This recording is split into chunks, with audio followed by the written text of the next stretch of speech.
Olá, a partir de agora você acompanha o Momento MP, o podcast do Ministério Público de Santa Catarina, que traz sempre temas relevantes para a sociedade e nos quais o Ministério Público atua.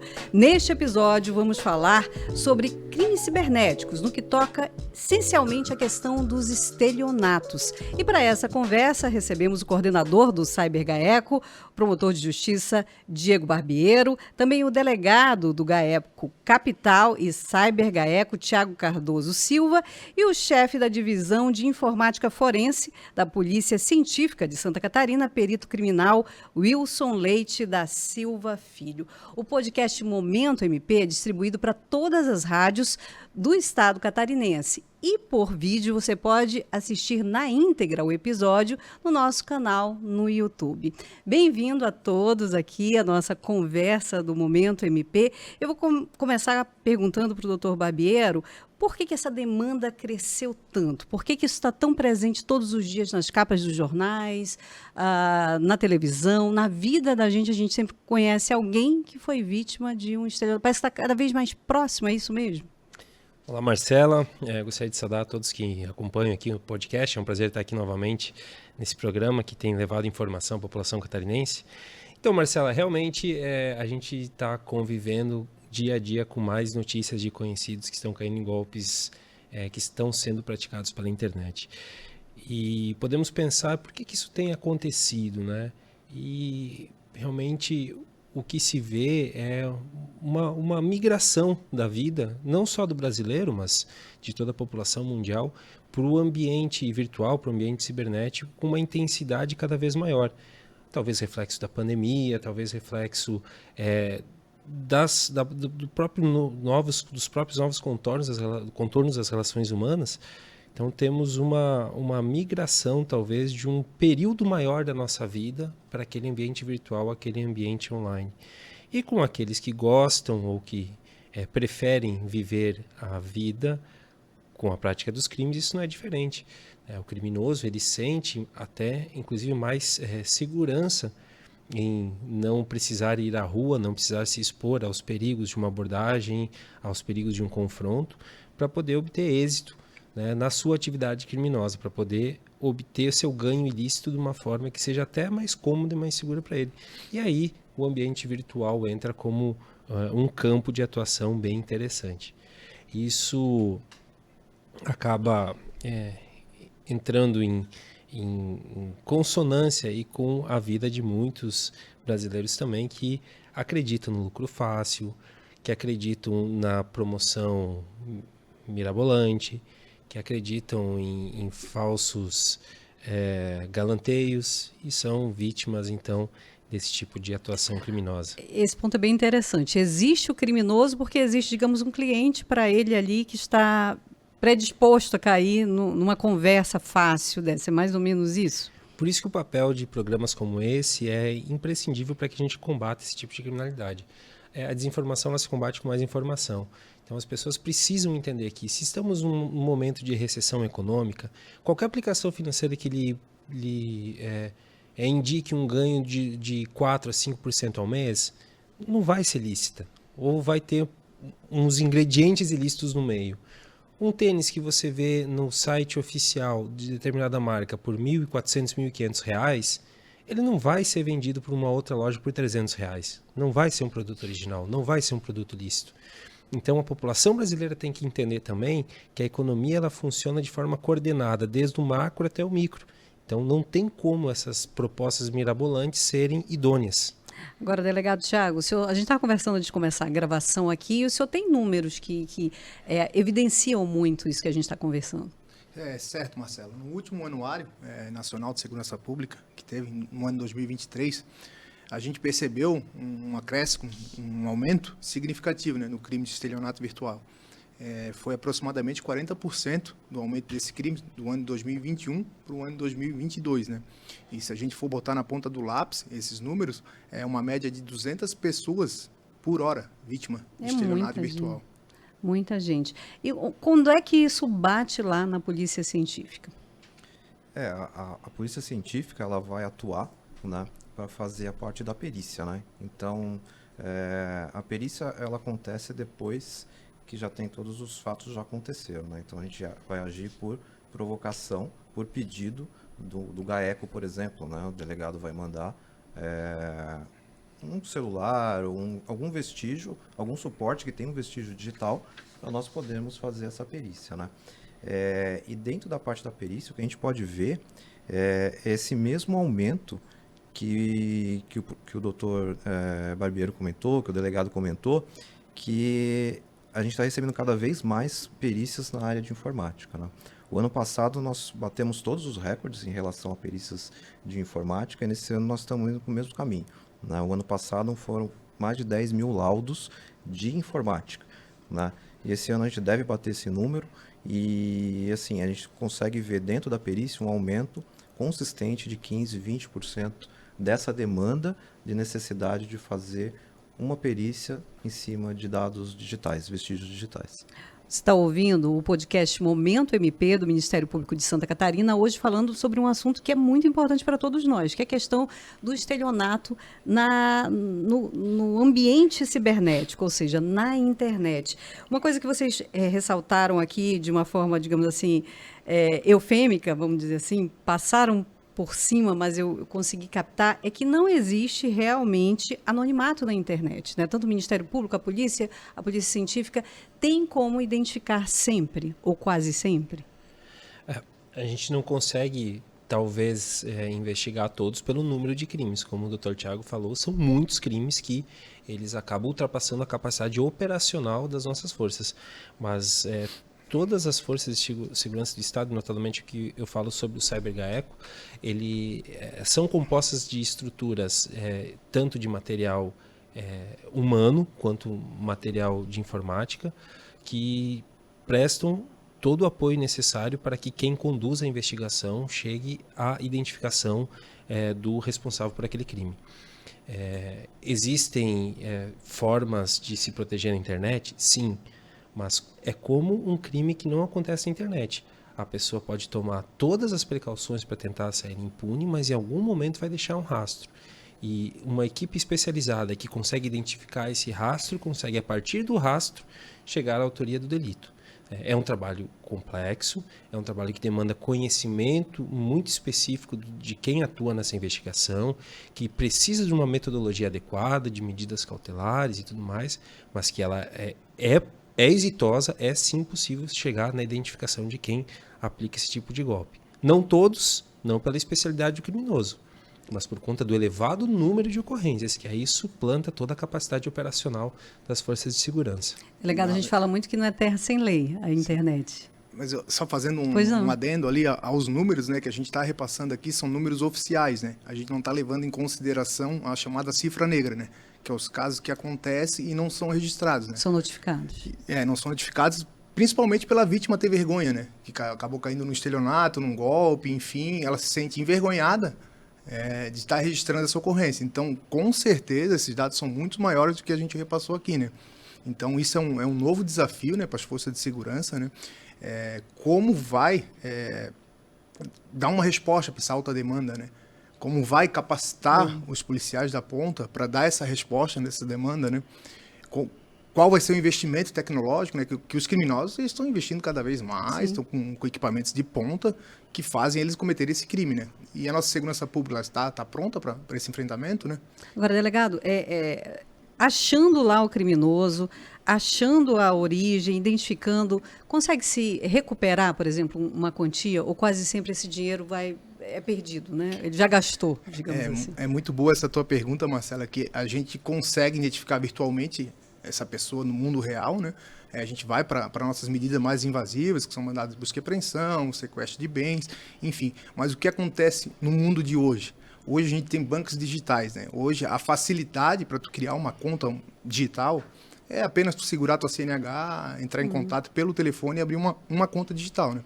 Então, assim que o criminoso ele acaba aplicando esse golpe, esse dinheiro, ele vai de conta em conta, vai pingando até lá na ponta, algum laranja ou alguém da quadrilha está sacando esse dinheiro. Então, a recuperação ela é difícil. Claro que dá para recuperar o patrimônio, enfim, do que foi angariado pelos criminosos, Mas está cada vez mais difícil em virtude dessas facilidades, né, que os criminosos têm hoje em dia, que a população tem hoje em dia, né, mas é utilizada para o fim ruim, né?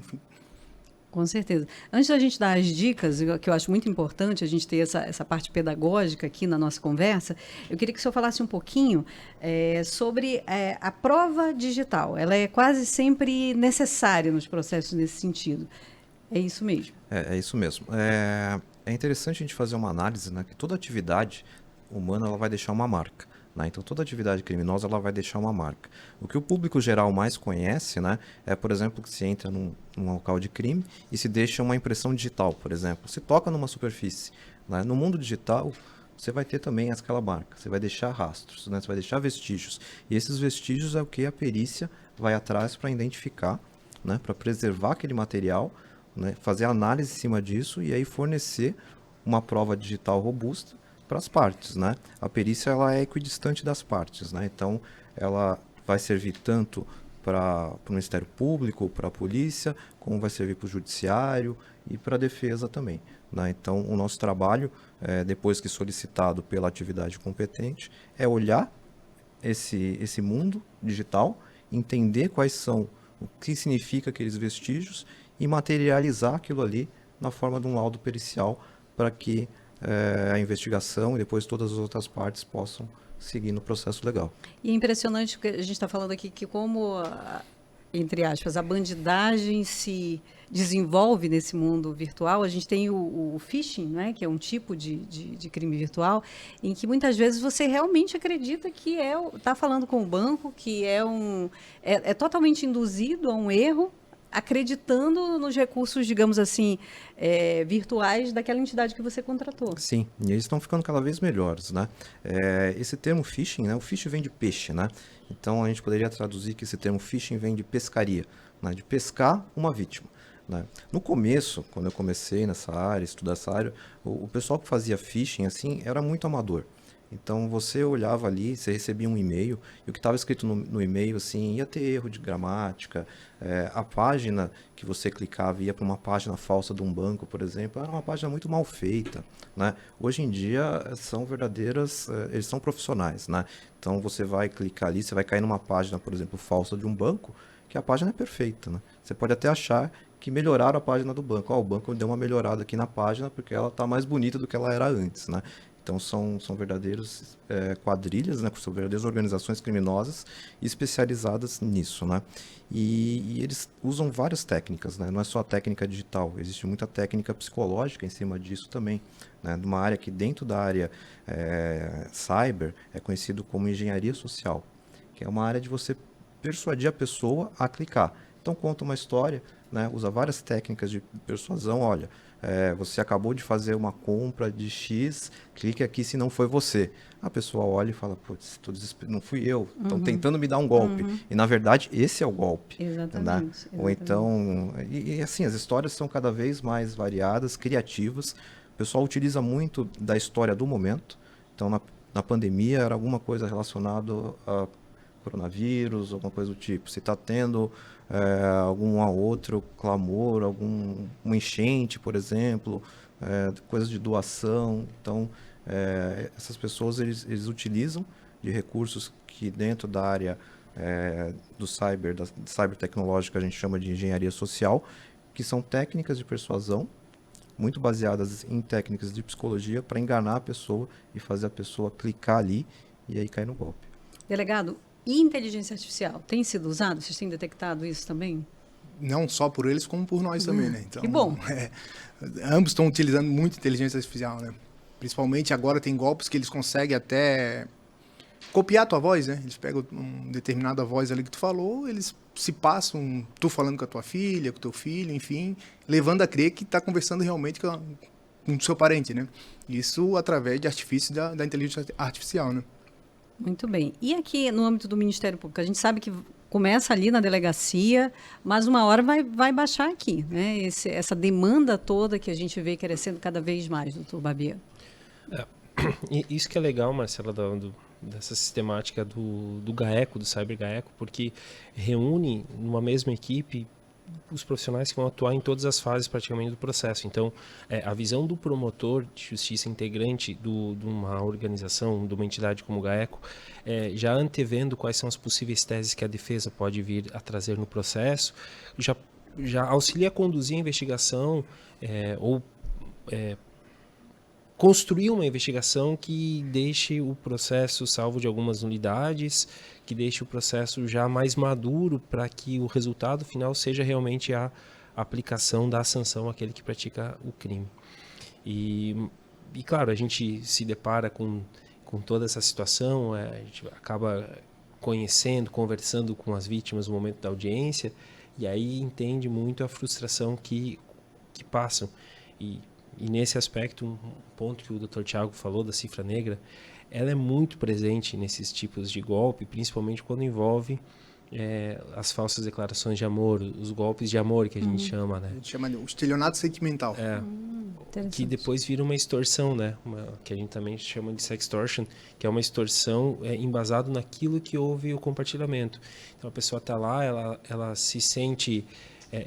ela acredita que existe uma pessoa do outro lado atraída sentimentalmente ou sexualmente por ela. Num determinado momento dessa conversa, acaba compartilhando imagens íntimas, e a partir do momento que ela compartilha essa imagem é que o golpe começa a ser aplicado. Ou a pessoa, o estelionatário, se passa por delegado de polícia, às vezes por promotor de justiça, às vezes por pai da menina. Você estava falando que a minha menina tem só 13 anos e eu vou te denunciar para as autoridades a menos que você me deposite 20 mil reais. Então, assim, fazendo um resumo do que o Wilson falou, que o Dr. Tiago falou, existe o phishing, a pescaria, que os criminosos aleatoriamente escolhem vítimas e vão induzindo para a própria vítima dar dados. E existe também a engenharia social, que a partir de tudo que a pessoa publica em redes públicas, no Instagram, no Facebook, eles conseguem montar uma história sobre a vítima, estudar um pouco a vítima, e dados das vítimas dados de todos os brasileiros são vazados a quem quiser comprar em grupos de Telegram. Então, quando um criminoso diz assim, você me deposita 20 mil porque senão eu vou atrás da sua família, eu sei que teu irmão mora lá. Isso é um dado que você compra por 10 reais na internet, tá? De qualquer pessoa, porque são dados vazados. E né? como se defender? Informação. Não acredite que uma pessoa que você nunca viu na vida está atrás de você. Cara, a gente poderia falar muito tempo sobre isso, Marcela, mas assim, alguns golpes assim que acabam acontecendo tipo muito. O do WhatsApp. Geralmente começa assim, oi pai, anota meu novo número. Sim. O golpista nem sabe com quem está falando, se é homem ou mulher. Aí a própria vítima responde. Tá tudo bem, filha? Tá tudo bem, filha? Aí ele já sabe que ele tem que adotar um papel de menina ali, não de menino. E aí começa a conversar. Como é que foi seu dia? Aqui foi muito difícil. Você? Quando eu voltei do banco. A própria pessoa ela é induzida na conversa a passar informações. Então o golpista nem sabia se ele ia ser homem ou mulher no início da conversa, qual que era o papel de filho ou de filha. A conversa evolui e ele vai pegando. A própria vítima vai fomentando, né, o criminoso, né? Vai alimentando o criminoso. Isso tem a ver com faixa etária? Eu pergunto porque a gente ouve muito falar de idoso que cai nesse crime ou não. Vai depender do tipo de golpe, Marcela. Tem golpes que os criminosos eles já procuram, né, determinada faixa etária, né? Principalmente golpes ligados com instituições bancárias, né? Você fez uma compra, se você não fez, entre em contato conosco que a gente vai resolver. Esses golpes é bastante comum eles procurarem algumas vítimas idosas, né? E agora, sextorção, que é outro tipo de estelionato, que uma novinha vai lá e te adiciona, a gente notou bastante público jovem, né? Sendo vítima desse golpe. Então, não quer dizer que o estelionato esteja relacionado apenas com pessoas idosas, né? Claro que é um público-alvo, né? Em virtude de não ter conhecimento tecnológico, não ter conhecimento das novas ferramentas, né, que estão disponíveis no meio digitais. Então, às vezes, eles direcionam, né, o golpe para esse público, mas não quer dizer que eles sejam unicamente, exclusivamente as pessoas... Mas seriam mais esses extremos, assim, idosos ou muito jovens? Depende muito, né? Tu vai pegar assim, um outro golpe muito famoso, do intermediário na venda no veículo. Dificilmente uma pessoa com mais idade vai cair nesse golpe, porque ele não acredita que precisa de alguém para intermediar a venda de um veículo. Já uma pessoa mais nova vai achar que essa é uma oportunidade de comprar um carro bom por um valor menor. Então, não tem como dizer assim, os idosos são mais suscetíveis, os novos são mais... Acho que depende do golpe, os criminosos sabem que faixa etária atingir, né? Então, cripto. Dificilmente uma pessoa idosa vai cair num golpe de pirâmide de criptomoeda. Mas já pessoas novas que acham que podem surfar nessa onda sem saber minimamente como que você cria uma carteira, como é que você compra uma criptomoeda, como é que você entra nesse mundo, acreditam em corretoras que são falsas, que vendem lucros exorbitantes e caem no golpe. São seduzidas, né, Com certeza. Esse novo mercado de cripto. O idoso, ele tem mais cautela, né? Ele sabe onde vai guardar o dinheiro dele, sabe onde vai investir o dinheiro dele. Agora os jovens já na ânsia ali de querer lucrar rápido e fácil, né, acabam caindo nesse tipo de golpe. E hoje uma criança tem acesso às vezes até banco, né? Tem crianças que já têm ali a sua continha, já movimentem, enfim. Quais outros cuidados que a gente poderia dizer aqui para o nosso ouvinte que acompanha o podcast, que ele poderia ter assim como pressuposto inicial de qualquer movimento nessa área de internet para evitar o básico de cair em golpe? Eu acho que, assim, às vezes as próprias plataformas dão dicas de segurança, né? Então, como o promotor falou, informação, né? Informação é tudo, educação é tudo. Quanto mais educado você tiver, mais protegido você vai estar, né? E as próprias plataformas, elas dão algumas dicas de segurança. Por exemplo, no WhatsApp você tem o segundo fator de autenticação, que é um recurso de segurança. No Instagram tem, no Facebook tem. Os e-mails também todas têm, e-mails têm. Então isso é um fator de segurança a mais, né? Então é um fator da segurança da informação. Porque as pessoas não querem perder tempo. Isso, assim, E aí acabam se expondo. A segurança da informação, ela tem uma troca. Ela dá uma complicada um pouco na vida da pessoa, que a pessoa tem que ter uma senha mais complicada, né? Então, assim, colocar a senha 1, 2, 3, 4, 5... né? Em vários estudos que existem de senhas utilizadas, né? As senhas são muito comuns, né? Muitas pessoas usam as mesmas senhas. Então, algumas plataformas já te orientam, já nem aceita esse tipo de senha. Por quê? Porque ela pode ser facilmente adivinhada. Então, existe essa troca. A segurança da informação, ela te dá um pouco mais de trabalho, mas te aumenta a segurança. Então, você tem que colocar uma senha com caractere especial, você tem que colocar um segundo fator de autenticação, onde você vai ter que ter ali um celular para informar um código, para poder fazer um login em alguma coisa importante, e assim por diante, né? Então, é consciência das pessoas que hoje essa necessidade de segurança da informação, que há pouco tempo atrás ela era muito restrita ao pessoal da TI, né? Ao pessoal técnico, hoje é uma informação que todos os usuários têm que ter pelo menos o básico de conhecimento da segurança da informação para se proteger. Isso aí não é nada de novo, Marcelo, não é nada de novo. Se a gente voltar 50 anos no tempo, que não tinha nada eletrônico, nada que pudesse ser invadido, mas a gente tinha imóveis. Você vai numa rua, tá? O prédio à esquerda não tem nem grade para você entrar no prédio. Da direita tem 2 grades para você entrar antes. O cara que quer furtar alguma coisa, ele vai entrar no da esquerda ou no da direita? Vai entrar no mais fácil. Entrou no elevador, ele sobe, vai chegar, sei lá, no 5º andar. Ele sai do elevador no 5º andar, ele tem 2 apartamentos. Um tem só uma tranca simples, que seria uma senha simples, e outro tem chave tetra, chave não sei o quê, corrente, mais cadeado. Qual que ele vai tentar arrombar? A mais simples. Então, assim, tu transformar o nosso mundo físico, puxar a realidade do nosso mundo físico de 50 anos para a realidade do mundo virtual é a mesma coisa. Você vai colocar mais camadas para te proteger, tu vai demorar mais para acessar. Quando tu demora mais para acessar a tua casa, tu tem 5 trancas para destrancar, mas tu vai estar mais seguro. Então, acho que é a mesma mentalidade. Bom, eu queria que você falasse um pouquinho sobre a cadeia de custódia, que foi um assunto que a gente conversou no início, e eu fiquei curiosa para entender o que é. Vamos lá, vou tentar explicar um pouquinho mais técnico, né? A polícia científica, quando ela atua, ela se preocupa também com a qualidade da prova, né? Porque o nosso laudo pericial, ele vai andar em todo o processo, né? Então, ele não serve apenas para a investigação, pois ele vai continuar, ele vai servir para o juiz, ele vai até o trânsito em julgado, o laudo da polícia científica vai estar lá. Então, a gente se preocupa muito com a qualidade da prova. E a cadeia de custódia, ela é essencial para garantir essa qualidade da prova, para se garantir a integridade daquela prova, né? A cadeia de custódia nada mais é do que você ter um registro documentado e conseguir provar todo o caminho que aquele vestígio seguiu, né?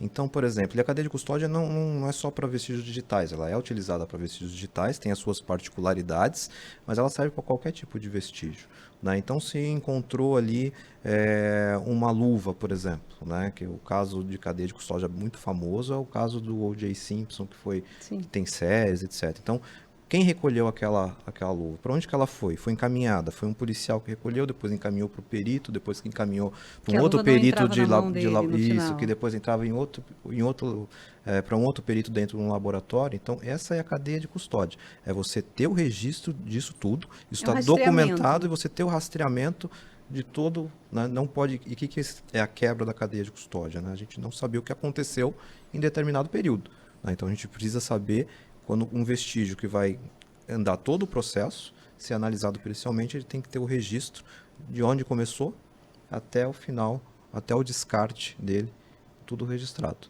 Essa é a cadeia de custódia. Muito bem, a gente está indo para os momentos finais. Vou perguntar aqui para o doutor Diego Barbiero. Em resumo, o usuário, o cidadão, ele tem que entender que ele tem a quem recorrer, mas ele tem que fazer o papel dele também prévio. Perfeitamente, Marcela. É exatamente isso, né? É se informar, é ter noção de que o perigo ronda, né?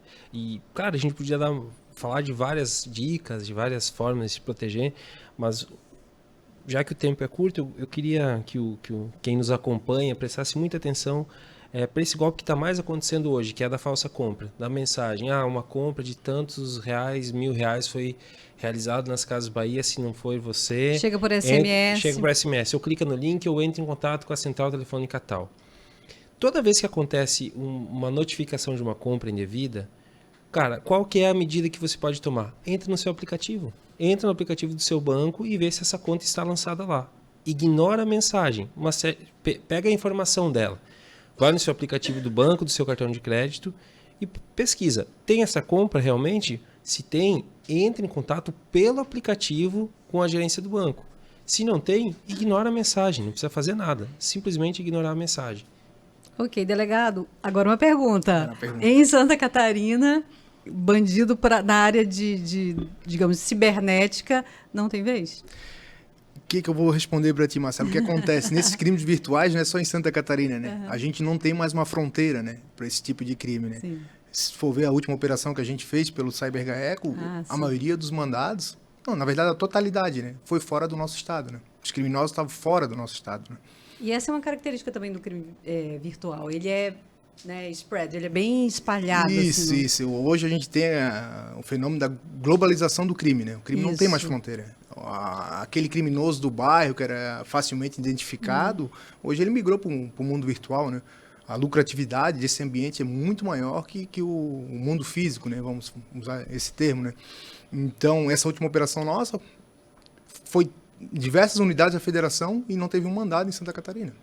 Olha só. Então a palavra é cuidado? Sendo que as vítimas eram de Santa Catarina, só para complementar, né? As vítimas eram do nosso estado, mas os autores eram todos de fora do estado, né? Para a gente terminar, a palavra é cuidado. E atenção, né? Atenção, desconfie de facilidade, né? As coisas não caem do céu, não no nosso Brasil, não nessa existência que temos hoje. Ok, eu queria agradecer muito, então, a presença do chefe da Divisão de Informática Forense da Polícia Científica de Santa Catarina, perito criminal Wilson Leite da Silva Filho. Obrigada por ter vindo aqui conosco. Também o delegado Gaeco Capital e CyberGaeco, Tiago Cardoso Silva, e o coordenador do CyberGaeco, promotor de justiça, Diego Barbiero, pela conversa. Esse foi o Momento MP, que traz sempre um assunto, né, pertinente, aí, envolvendo principalmente a atuação dos nossos promotores aqui em Santa Catarina. Você pode acompanhar todas as notícias do MPSC, sabe como? Na palma da sua mão. A gente falou tanto aqui de internet, não é mesmo? É só você mandar uma mensagem dizendo: eu quero receber as notícias aí do MPSC para o WhatsApp 048-99-105-5336, ou ainda entrar no nosso portal, que é o mpsc.mp.br. Lá você acompanha, então, todas as nossas notícias. A gente volta no próximo episódio. Até lá!